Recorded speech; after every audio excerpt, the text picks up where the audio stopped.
కడప జిల్లాలో పారిశుద్ధ్య కార్మికుల ఆందోళన రోజు రోజుకు ఉధృతమవుతోంది. సమస్యల పరిష్కారం కోరుతూ 13 రోజులుగా ఆందోళన చేస్తున్న కార్మికులు ఇవాళ ప్రొద్దుటూరులోని మున్సిపల్ కార్యాలయాన్ని ముట్టడించేందుకు ప్రయత్నించారు.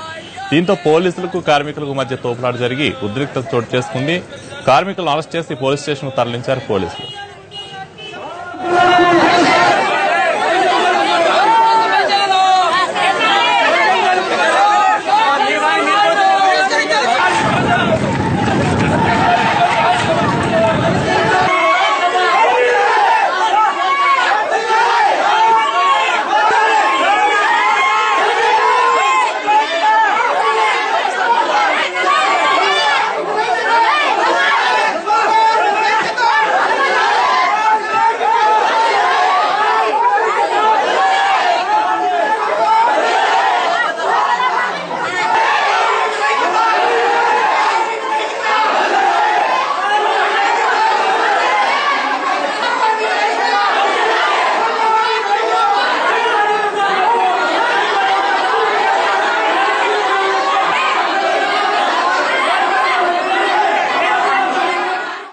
ఈరోజు ఆంధ్రప్రదేశ్లో ప్రభుత్వం ఉందో లేదో తెలియనటువంటి ఒక పరిస్థితి నెలకొంది.